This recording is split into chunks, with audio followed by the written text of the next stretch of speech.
Welcome to a Foxy Tech Tips tutorial on adjusting the audio location within the Seat Arona.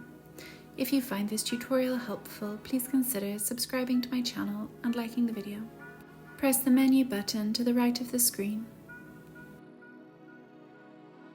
Choose Sound from the options.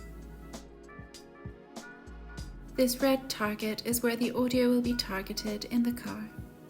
You can use your finger to drag the target to different locations in the car.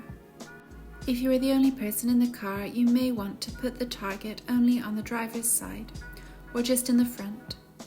Whereas if you are playing music for your kids on a long drive, you may want to target the audio in the back of the car only. You can also use the arrows to move the target around the car. You can tap the button in the middle of the arrows to recenter the audio. You can also tap center in the bottom right to do the same thing. And that draws an end to this tutorial. Please like the video if you found it helpful and subscribe to Foxy Tech Tips for more Seat Arona tips and tricks.